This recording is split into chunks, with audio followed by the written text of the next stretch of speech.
Hoje nós vamos examinar a questão 78 da nossa apostila. Ela trata a respeito dos filhos de Deus.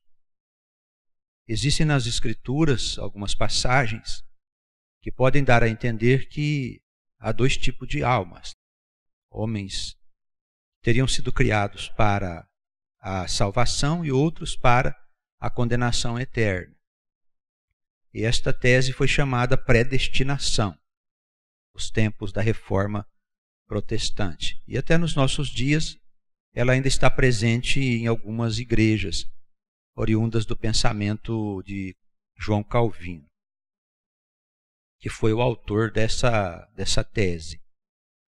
E esta questão ela vem nos levantar justamente a ideia de que os filhos de Deus, todos eles, todas as almas, foram criadas para a salvação. Quer dizer que haja alguém que tenha sido criado para a condenação eterna, porque nós teríamos que admitir que Deus ele foi parcial.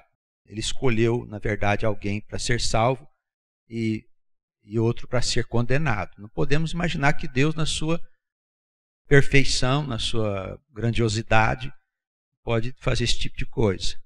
Dentro do nosso entendimento, dentro da maneira inteligente como procuramos ver a criação de Deus, todas as coisas, com certeza encontrarão um dia a luz e a glória de Deus. E todas as almas, elas serão salvas. A questão 78 faz a seguinte pergunta: todos os filhos de Deus são deuses? As Escrituras Sagradas afirmam com toda clareza que os homens são de natureza divina. Sem dúvida, são deuses. E todos, seguramente, são filhos do Altíssimo. Então, essa primeira introdução aqui, nós temos como referência o Salmo 82, o versículo 6, onde primeiramente foi afirmado que os homens são deuses.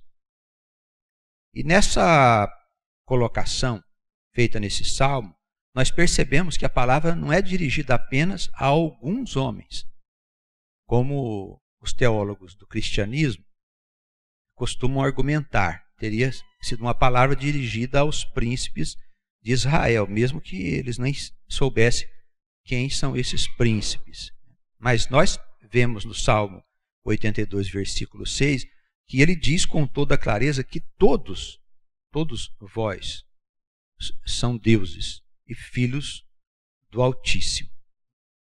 Também poderia-se argumentar que esta passagem faz parte dos livros da escritura dos hebreus, das escrituras antigas, daquilo que se chama o Antigo Testamento. Jesus, no entanto, no Evangelho segundo João, no capítulo 10, no verso 34, ele confirma essa mesma passagem. Porque havia no meio do povo uma conversa que Jesus dizia ser ele mesmo Deus, o que isso não é verdade.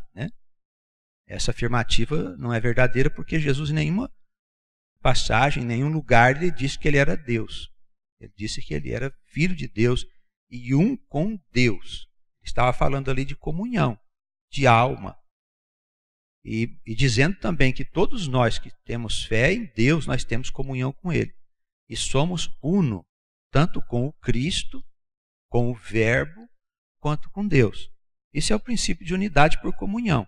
Isso não tem nada a ver com Jesus declarar que seria o próprio Deus. Então, naquela época, os fariseus o questionaram acerca da sua natureza. E ele disse que era o Filho de Deus e que teria vindo ao mundo para salvar o mundo. E eles ameaçaram apedrejá-lo. E ele falou: mas por quê? Eu tenho feito tantas obras, E eles disseram: não, porque tu dizes ser Deus. E então Jesus responde: mas a vossa Escritura não diz que aquele a quem elas foram dirigidas não são deuses? E as Escrituras não podem ser anuladas. Então fica muito claro que a palavra de Deus se refere aos homens, a todos os homens que creem no Senhor. Porque pela fé todos têm acesso ao Deus de Israel. Também poderia ser argumentado que a palavra foi dirigida somente aos judeus, que Jesus falava aos judeus. Mas o desenvolvimento da doutrina de Jesus e do apóstolo Paulo, que trata dos ensinamentos do Cristo, nos leva a entender que pela fé o homem se torna um descendente de Abraão, o que faz de todos os homens deuses. E os deuses, eles não são condenados. Eles não morrem, porque tomam posse da vida eterna quando passam a crer no Senhor.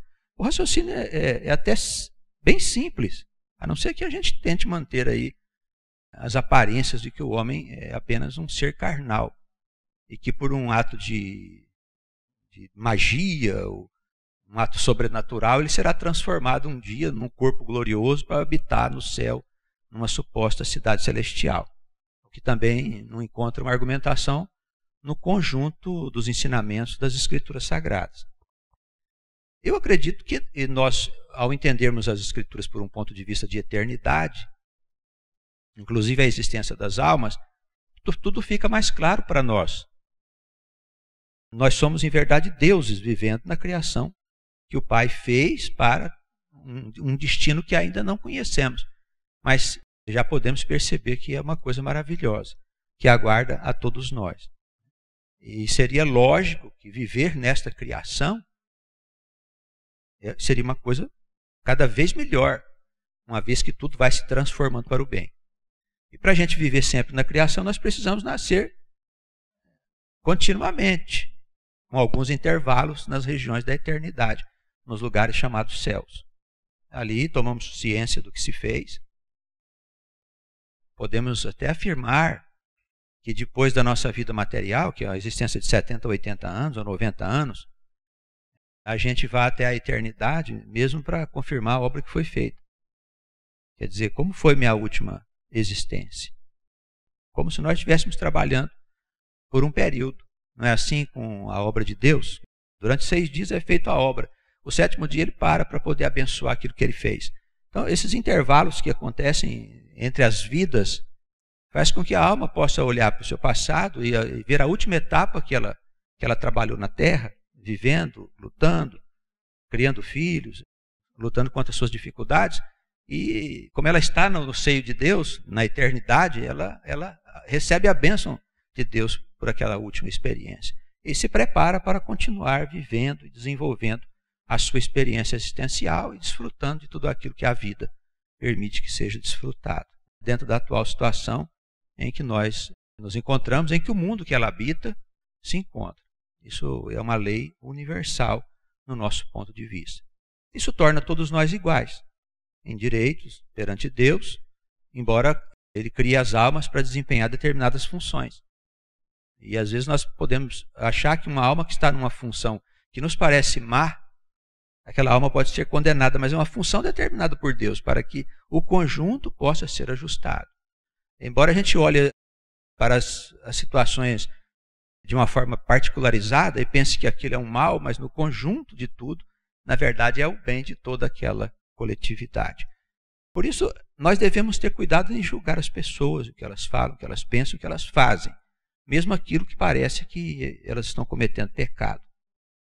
Esse pecado, na visão do cristianismo, é uma coisa um pouco distorcida, porque o cristianismo não leva em conta o conjunto das coisas e nem a eternidade da nossa alma.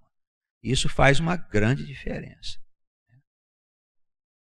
Se o homem nascesse do nada, a alma dele, como eles ensinam, e o universo também tivesse sido criado do nada, tudo seria uma obra esquisita. Então, estaríamos vivendo uma vida sem muito sentido. Alguns muito nobres, outros muito pobres, uns muito inteligentes, outros muito limitados, homens bons, outros maus, criados do nada para um espetáculo até muito mal colocado pelo obreiro, né? Que a vida ela apresenta umas faces muito tristes, terríveis. E seria isso o produto de um Deus perfeito, justo, maravilhoso, bom, como deve ser o Deus Altíssimo? Nós não podemos entender que é dessa forma. Então, é necessário avançarmos para compreendermos as coisas num ponto de vista diferente daquele ponto de vista que o cristianismo tem ensinado durante todo esse tempo. Não estamos condenando o cristianismo, nem dizendo que ele não tem um papel importante, e teve um papel até os nossos dias de transformar o mundo e facilitar com que o homem pudesse conhecer os princípios da doutrina ensinada pelo Senhor. Mas é preciso avançar agora para um novo entendimento, para uma nova etapa de compreensão das coisas de Deus, em face da chegada do reino, do mundo novo, que não poderá ser construído mais em cima de um alicerce frágil. Quando alguém perguntar por que o mundo vai acabar e a grande crise está se aproximando, basta dizer que eles construíram a cidade do homem em cima de um lugar pantanoso. O negócio está afundando, não tem como salvar. O segredo é construir de novo em cima de um alicerce sólido, capaz de durar para sempre. E para isso nós precisamos saber da verdade. E a verdade está escondida nas Escrituras. Só o Espírito Santo pode nos revelar a verdade, que é o Espírito do próprio Deus, a quem ele aprouver. Então sempre tenhamos cuidado de não olhar para a obra de Deus com esses olhos de julgamento, porque isso não é uma coisa boa. Como é que nós podemos julgar o servo alheio, né? A palavra é nesse sentido, não julga o servo alheio. Se ele está fazendo uma coisa errada, lá em cima Deus está vendo, vai tomar providências para corrigi-lo. E às vezes Deus quer que ele faça aquilo mesmo, porque ele quer ensinar outras almas com aquela má atitude daquela alma que está desempenhando aquele papel. Então, assim nós compreendemos que a diversidade, ela gera, na verdade, aquilo que Deus quer, que é a perfeição da obra que Ele está criando e desenvolvendo, que está ainda em desenvolvimento. Não criando porque tudo já foi criado, mas está em transformação para um estágio superior que ainda nós não conseguimos vislumbrar devido aos nossos limites. Então, cremos que tudo está no seu devido lugar, tudo está perfeitamente colocado. Todos nós, pois, somos deuses, esse é o sentido mais perfeito da afirmativa das Escrituras sagradas. Elas não dizem que alguns apenas são deuses, mas que todos os filhos são de natureza divina. Todos os filhos de Deus e suas criaturas nasceram do próprio Criador, nasceram de Deus. São do próprio Deus e foram feitas para Ele. É claro que nós já falamos em outras ocasiões que as Escrituras ensinam que houve um tempo que só existia Deus. Por isso Ele é chamado de Pai eterno, Ele sempre existiu. Existe, existirá eternamente. E houve um momento de Deus em que Ele resolveu criar essa maravilhosa obra e fazer tudo funcionar dessa forma magnífica que funciona, esse universo maravilhoso que está à nossa volta. Então, na verdade, tudo que existe é Deus. A matéria, a energia, tudo é uma variação da própria natureza divina, que se mantém, na verdade, como Deus, por causa do verbo, né, do Logos, que é o intermediário entre a eternidade e a criação, e promove esse maravilhoso espetáculo que a gente vê que é a vida, a reprodução dos seres vivos, né, dos homens, o amor, o ódio, a guerra, as lutas, a construção, a destruição, o plantio, a colheita e todas aquelas coisas que o Eclesiastes nos fala, né? Cada coisa acontecendo no devido tempo. Então a obra de Deus é algo fantástico, né? Maravilhoso. Nós precisamos ver sempre uma obra perfeita e nunca algo esquisito, um anjo que se revoltou, brigou com Deus, resolveu levar mais uns anjos com ele, viraram tudo demônio, daí danaram a atrapalhar a obra de Deus, fez o homem cair no pecado. Tudo isso são lendas criadas dentro do cristianismo nos tempos em que a igreja era ainda infantil. Infelizmente mantém muito ainda dessa infantilidade. Isso deveria ter sido mudado já para que o pensamento relacionado com Deus pudesse avançar. Isso não aconteceu. Mas Deus está soprando novos ventos no mundo, chegando aos corações dos homens, entre nós, por exemplo, em outros lugares também. Ele está abrindo espaço para que haja uma renovação desse entendimento. Então todos nós somos filhos de Deus, tudo foi criado por Ele, tudo nasceu dEle, tudo foi feito para Ele. Tá bem? Os homens presidem a criação de Deus e são, evidentemente, deuses que, por meio do Verbo e de seu Cristo, despertaram para a sua eternidade. Então, o que é a salvação? É quando um enviado do Senhor, um enviado do alto, que nós chamamos o Salvador, ele vem e pega aquelas almas que já estão começando a despertar para a sua realidade e tira as almas do domínio da escuridão, das trevas, da ignorância, e traz a alma para o reino da luz. Devolve para ela a eternidade perdida lá na época da criação da alma. Aquela simbologia que nós vemos no Gênesis, né, quando o homem teria, em tese, desobedecido a Deus. Quando ele desobedeceu a Deus, ele se separa do seio divino, então ele perde a sua eternidade e começa a lavrar a terra e a sua história conforme as Escrituras ali se desenvolvem. Então essa simbologia, ela nos ensina que o homem perde a sua eternidade quando a criação começa. E depois, quando a criação atinge um determinado estágio de desenvolvimento, as almas começam a entender o que é que elas estão fazendo ali. E Deus vai enviando sempre profetas, homens que começam a conversar com Deus, a fazer a vontade de Deus, até que as revelações possam chegar mais tarde. Isso dura muitos milênios, até que tudo possa se estabelecer. Então a história é maravilhosa. Nós colocamos aqui que através do verbo, né, que o verbo é o logos, a interface entre o divino e o humano, vamos dizer assim, entre aquilo que criou e o que é criado. O Cristo, não devemos confundir o Cristo com o verbo, porque isso é um erro teológico grave, que foi cometido lá no século 3, 4 da era cristã, lá no começo da história da igreja. Eles misturaram Cristo com o verbo, como se ele fosse aí o próprio Deus. Não é Jesus, o chamado Cristo, ele é o Adonai da história dos judeus. É, na verdade, uma alma escolhida como a alma mais experiente do povo, a alma mais velha, podemos dizer assim, que tem nesse mundo, e ele está à frente de todo o povo que vive nesse lugar. Então ele é o primogênito de Deus, o Cristo. Escolhido, como a palavra quer dizer, a palavra Christos quer dizer escolhido. Ele é o escolhido para estar à frente desta humanidade. E ele é descendente da casa de Davi. Davi tem todo o desenvolvimento de ensinamentos, de doutrinas, promessas e coisas que nos levam a entender depois, mais tarde, quem é o Cristo. Então não fazer confusão com o verbo. O verbo é o unigênito de Deus. É diferente. O verbo é o primeiro que surgiu. Ele não é pessoa. Né? É como se fosse uma mente. Mente não tem forma, é abstrato. É uma percepção externa da eternidade por onde a criação flui como se fosse ali um rio, e executando a vontade desse Deus. Então o verbo é verbo no universo inteiro, em todos os mundos. Não tem vamos imaginar num outro planeta que tem lá do outro lado do universo. Lá não tem outro verbo, é o mesmo verbo. A criação é a mesma em todos os lugares. Agora lá tem um outro Cristo, que no nosso caso aqui para os cristãos era Jesus de Nazaré, no nosso caso. Mas lá pode ser uma outra pessoa, pode ser lá um João Almeida, o Cristo. Vamos pensar assim. Cada mundo tem o seu Cristo, cada mundo tem o seu responsável. Cada mundo tem um irmão mais velho que Deus escolhe para tomar conta do rebanho. Em linguagem bem simples para a gente poder entender, tá bom? Vamos lá. O verbo e o seu Cristo os trouxe das trevas para a luz divina, o reino da eternidade. Os trouxe para a verdade e a vida que há no Deus eterno.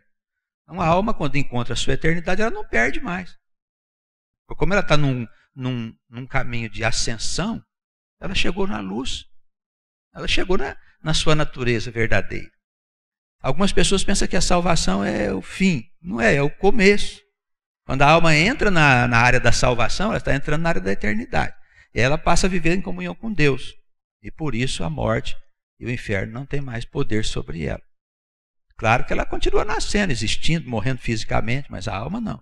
A alma continua sempre indo para a eternidade. Aqueles que não têm a vida eterna, que não creram no enviado, ou que não creram em Adonai, eles, depois que eles morrem, a sua alma fica morta. Ela vai para as regiões de indefinição. O que é a morte? É um lugar de indefinição. A alma está ali percebendo que existe, mas ela não tem como viver. Ela tem fome, não tem comida, ela tem sede, não tem o que beber, né? Ela não dorme, ela quer falar com alguém, ninguém a ouve, ela se confunde, ela pensa que ela está viva, e vai para os lugares onde ela viveu, fica vagando, sem rumo, procurando as pessoas que ela conhecia, tentando falar com as pessoas, como se fosse um pesadelo. Ela não sai daquilo durante muito tempo, como se ela estivesse sendo mesmo punida por Deus, no sentido dela corrigir a sua conduta, porque na última vida que ela teve, ela não fez as escolhas adequadas de acordo com o conselho de Deus. Preferiu escolher seus próprios pensamentos, seguir a sua vontade. O resultado é mostrado depois, não para castigar a alma, mas para corrigir a sua conduta. A alma pode ficar muito tempo nas regiões da morte. Pode ficar lá 30, 40, 60, 100, 200 anos na região da morte. Ela tem sono, não dorme, é um horror. É um morto-vivo, né? Está percebendo que existe, mas não tem vida nenhuma. Isso se não for parar nos infernos. Que é pior ainda, porque lá ainda você é atormentado pelos demônios, né? Não só pelos que estão lá, mas também pelos seus próprios demônios. Pelas coisas más que você fez, pelas coisas que você escondia, que ninguém sabia, mas Deus sabia. Era uma questão de tempo. Não existem homens que matam, que roubam, que cometem todo tipo de loucura e fica tudo escondido, achando que está tudo certo. Não está. É só esperar, assim que ele sair do corpo, a alma vai ser atraída lá para as regiões infernais. E ali ela vai sofrer flagelos, castigos, tormentos.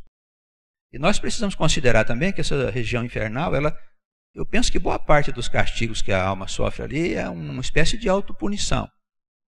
Não se pode afirmar com certeza se os demônios, nós sabemos que há os espíritos maus, malignos, né, chamados demônios. Eles existem e também eles ficam nessas regiões. Mas os maiores tormentos da alma são tormentos que ela mesma impõe a si pelos pecados cometidos, porque ela descobre aquilo que ela estava fazendo, que era contra Deus. O diabo vai chegar para ela e vai dizer, sabe por que você está aqui? Eu vou te dizer, por causa disso. Em vez de você ouvir Deus, você ouviu a nós, agora você vai ficar por aqui mesmo. Então a alma vai passar lá um tempo considerável de sofrimento, de tormento, de humilhações, de flagelos de toda a ordem, porque a alma não quis saber de Deus. Então, se a alma não tem a vida eterna, se ela não crê no Senhor, e aí essa palavra Senhor tanto significa Jesus como Adonai, a palavra Adonai quer dizer Senhor. Então, nós podemos usar essa palavra que é bem, pode se aplicar tanto a judeus quanto a cristãos. Se nós cremos no Senhor, nós entraremos na região da eternidade. A alma não fica perdida depois que morre o corpo. Então, a alma que já foi salva, ela não perde a salvação. Ela continua nascendo, existindo, vivendo, assistida por Deus agora, pela eternidade de Deus. Morrerá fisicamente, como todos os seres morrem, nascerá de novo e seguirá a sua existência. Tá bem? Essa me parece ser a lógica da criação e parece ser uma forma inteligente de nós enxergarmos a obra de Deus. E se alguém tiver alguma melhor, pode nos apresentar, nós queremos saber, né? Não estamos aqui defendendo que somente este ponto de vista é verdadeiro e tal, porque somos profetas, não é nada disso. Nós estamos colocando algo que Deus parece nos revelar ao coração. E nos parece ser uma coisa lógica e inteligente. E se é uma coisa lógica e inteligente, vamos acolher. Amanhã alguém apresentou uma coisa mais inteligente ainda, então vamos acolher. Porque tudo está em transformação. Quem pode dizer que tem a verdade? Em algum ponto dessa trajetória. Se tudo está progredindo constantemente. Certamente não temos a verdade na sua totalidade. Um dia nós teremos mais dessas verdades de Deus. Saberemos mais coisas. Sempre estaremos aprendendo até que termine o ciclo criativo. E ele é bem longo, né? Dura uns bilhões e bilhões de anos. Bem, nós estamos diante da eternidade praticamente, né? Em termos de existência. É assim que a gente vive eternamente. Viver eternamente não é viver eternamente no céu. Viver eternamente é viver dentro do ciclo criativo, com a nossa vida eterna, de posse da nossa eternidade, porque aí seremos felizes. Aí vamos desfrutar de tudo que Deus criou para nós desfrutarmos. E tem muito mais coisas. Os prazeres dessa atual humanidade são coisas fúteis, em verdade. São prazeres praticamente humanos, né? Ligados à carne, à comida, sexo, as coisas ligadas à atividade biológica. Mas há muitas outras muitos prazeres e satisfações que nós vamos conhecer futuramente, quando o mundo estiver mais maduro, o homem estiver mais desprendido das suas necessidades terrenas. Né? Então, o caminho é glorioso e o futuro será de felicidade para todos nós. A descoberta e consciência dos homens de que são deuses é apenas o começo da grande experiência existencial. Se o tempo terreno for considerado como referência, haverá muito mais pela frente do que se teve até o momento do despertar. Então, nós não precisamos ficar preocupados, mas um dia vai terminar o ciclo criativo, mas vai demorar muito. O universo tem 14 bilhões de anos, e como foi colocado aqui, nós estamos apenas começando a caminhada. 14 bilhões de anos. A Terra tem 3,5 bilhões de anos para se elaborar o planeta e chegar no estado em que ele está, de condições de vida.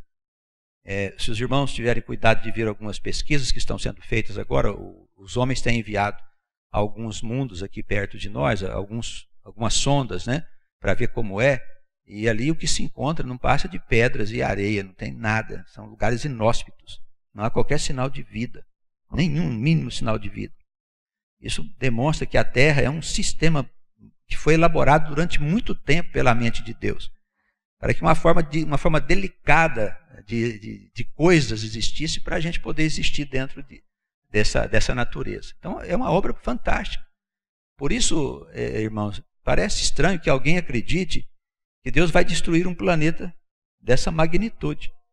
Não é? Uns ficam com medo de haver um cataclisma, despencar uma pedra do céu, né, e por fim em tudo. Deus não vai deixar que isso aconteça. Certamente vai cair uma pedra na época do Apocalipse, mas não vai destruir o planeta. Vai só dar um susto no pessoal. Entendeu? Então não assuste, viu, gente? Quando a pedra cair, você não assusta não. Vai fazer um barulho danado. Né, e vai morrer um monte de gente também. Mas isso vai ser no fim do período da grande tribulação. Mas o planeta vai continuar existindo. O projeto de Deus é para uma civilização maravilhosa que vai ser construída aqui. Imagina você vivendo num mundo que não tem fome, doenças. Você pode deixar sua casa aberta, sai, vai passear, ninguém vai entrar e pegar nada na tua casa. Maravilhoso, não é? Você não vai ter dificuldade para se locomover, transporte tranquilo, à vontade, para o lugar que você precisar. Comida, não vai ter, você vai ter aflição.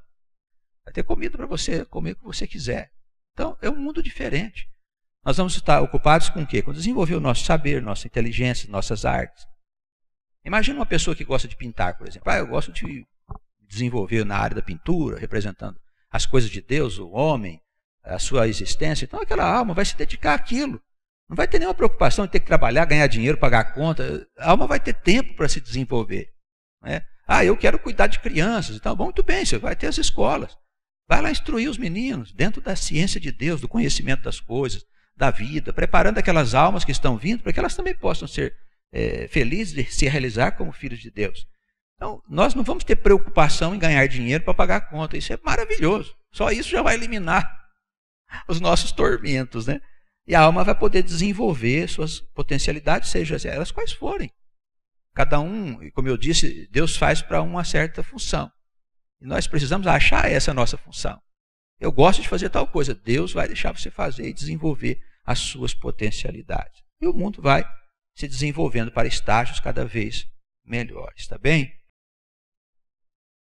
Claro que essas maravilhas todas que nós estamos aqui comentando, né, essas ideias de um mundo novo, de uma civilização aí pela frente, de muitas alegrias, é uma coisa que só pode ter sentido se nós vivemos nela, né, se ela é obra das nossas mãos. Se nós, na verdade, construímos essa civilização.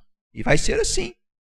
Não vamos imaginar que no mundo novo virá um anjo aqui depois do fim do mundo, diante daquele caos e dizer assim, olha, agora Deus mandou vir aqui para o paraíso, né? E faz um sinal qualquer e puf, aparece o paraíso. Aquele jardinzinho, tal, borboletinha, para lá para cá, aquele pessoal de branco, né? A gente olha assim, vão estar todo mundo vestido de branco, a gente senta lá no jardim e a gente fica conversando eternamente, não sei o quê. Enfim, é uma coisa para crianças, não é verdade? Então, o paraíso não é obra que Deus vai fazer de uma hora para outra, mas que nós vamos construir.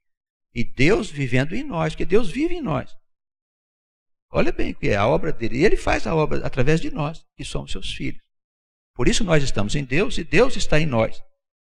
E quando ele estiver em nós plenamente, porque há um espírito estranho que faz a gente cometer pecados, que é o diabo.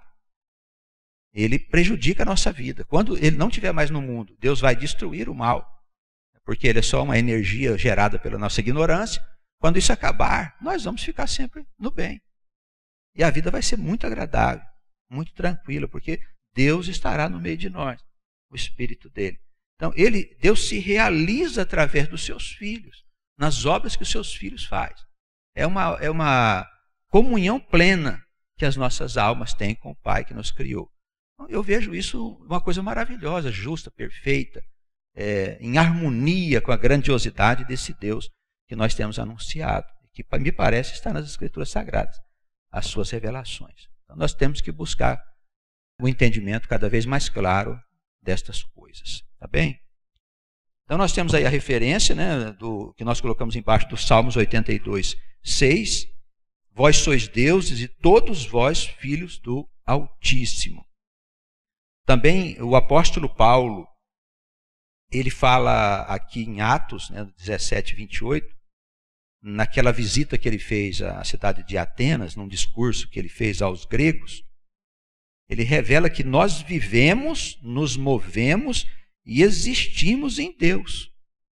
Olha que coisa maravilhosa. Vivemos, nos movemos e existimos em Deus, como também alguns dos poetas daquela nação que havia declarado a mesma coisa. Os gregos, eles diziam que nós éramos da geração de Deus.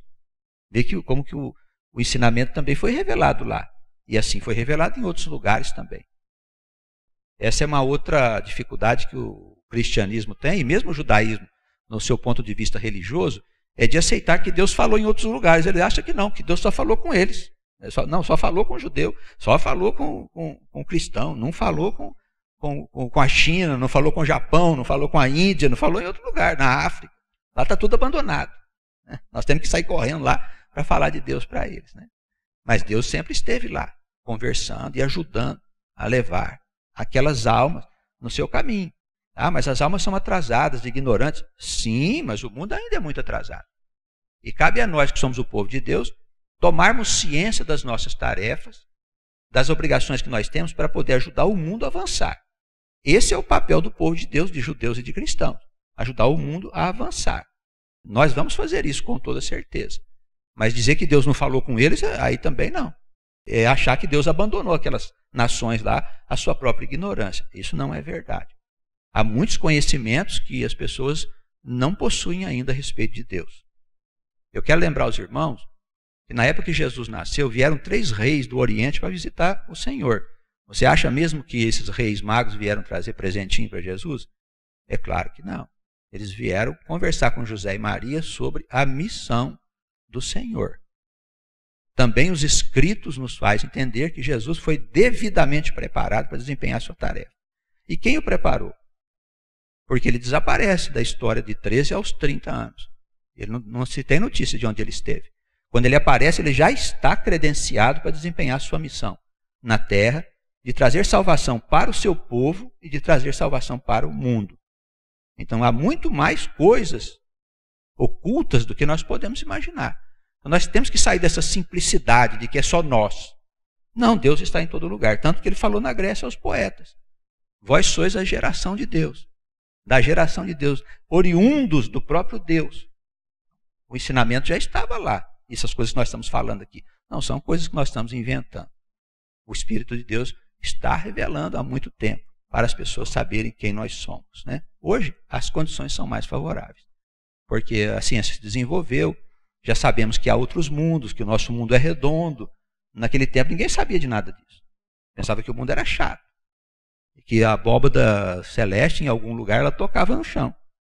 Era como se fosse uma meia-lua. Era essa a ideia que se tinha do mundo. Hoje já sabemos que é muito mais. E vamos descobrir muito mais ainda. O apóstolo, ele deixa muito claro aqui que tudo se move dentro da mente divina. Dessa mente manifesta do Criador. Tudo se move, então tudo está sob o controle do Criador, nada está errado. Está tudo funcionando perfeitamente pelo poder e discernimento do próprio Criador, naquilo que Ele quer. As coisas acontecem de acordo com o projeto dele. Embora a gente pense, mas eu tenho liberdade para fazer isso, Ah, eu posso fazer daquele jeito e tal. É só você que pensa isso, mas não é bem assim não. Porque Deus, se você for para o caminho errado, Ele vai pegar você ali na curva e puxar você para o caminho certo. E aí Ele tem as ferramentas para poder trazer você para o caminho dele, que Ele deseja. E isso só pode acontecer também se a gente for eterno, se a gente for nascendo sucessivas vezes. Ele pode corrigir você, por exemplo, na próxima vida. Vamos imaginar que nessa vida você dá uma desviada do caminho, né? Depois que você morrer fisicamente, a sua alma passa uma temporada sofrendo. Esgotou um pouco desse sofrimento? Você já se conscientizou que você é o culpado dessa confusão? Então, aparece um anjo lá, um espírito, como eles dizem, né? Em determinado lugar onde ele está, e diz, olha, agora Deus teve misericórdia de você, vem cá que a gente vai te levar ali. Aí ele é levado para as regiões celestiais, ali ele recebe uma orientação e é preparado para que ele possa começar de novo uma vida onde ele vai ter que corrigir o caminho equivocado que ele escolheu. E ele nasce uma criança, cresce, a vida vai desenvolvendo, a mente de Deus vai dirigindo os fatos e situações que vai encaminhá-lo para a correção. E aí ele vai viver a mesma experiência e ter que fazer a escolha certa. Enquanto ele estiver fazendo a escolha errada, Deus vai estar buscando ele para poder consertar o caminho. Então, dentro da eternidade da criação e dos bilhões de anos que se desenrolam, ele corrige todo mundo. Imagina se alguém fica para trás. Não fica. Ele conserta todas as coisas que são tortas, tá bem? Então nós vivemos, nos movemos e existimos em Deus. Aqui nessas duas referências que nós colocamos, João 14:6 e João 15:5, algumas ideias também são bastante interessantes. Aí o Senhor diz estar ali como o caminho a ser seguido, a verdade e a vida. Ninguém tem comunhão com Deus ou recebe a eternidade, a salvação, se não for por meio desse caminho, né? Nós precisamos entender que é o Senhor que está nos falando. E aí entenda-se como Jesus ou como Adonai, tanto faz, porque é o mesmo Senhor. Se nós cremos nele, certamente nós estamos no caminho da vida e da salvação com Deus. Fora desse caminho, nós também estamos andando, mas vai ser um pouco mais longo. A gente vai ter que lá na frente encontrar com o caminho do Senhor. Tudo converge para ir ao Senhor. Ah, mas existe ali o budismo. Sim, mas lá também é um caminho, mas uma hora ele bate na porta do Senhor. Não tem um caminho que vai a Deus, que vai à eternidade, que não passa pelo Senhor, porque Ele é Senhor deste mundo. Então tudo está sob a tutela dele. Se tem budismo lá é porque Ele autorizou. Ah, tem o zoroastrismo, não sei aonde lá, o pessoal que pensa conforme a doutrina de Zoroastro e tal. Ah, tem... O judeu é de um jeito, o cristão é do outro. Todo o Senhor permite para algo muito maior. É claro que tudo converge para a unidade. Tá bem? Aqui, a última referência, que eu acho que é a mais interessante, que diz que nós somos deuses mesmo, né? E como que isso funciona? Na verdade, diz que nós somos como uma videira, né? Ele diz, eu sou a videira. Aqui é o verbo vivo falando, o próprio Deus. Eu sou a videira, como se eu fosse uma árvore, e vós, os componentes dessa videira. Como é que você pode ser o galho de uma árvore se você não faz parte dela? Não pode ser. Então, nós que somos almas, nós pertencemos à alma de Deus, que é a videira verdadeira, como Jesus disse. Eu sou a videira, vós as varas. Quem está em mim e eu nele, esse dá muito fruto, porque sem mim nada podeis fazer. Não podemos fazer nada sem Deus. Tudo funciona em nós por causa de Deus. Se pensamos, é porque Deus permite os pensamentos. Se vivemos, Deus permite a vida. Se morremos, Deus permite a morte. Se somos felizes, Deus permite a morte. Se choramos, Deus permite o choro. A felicidade, todas as coisas são permitidas por Deus. Porque tudo é feito por Ele, para Ele. E é conforme a vontade dEle.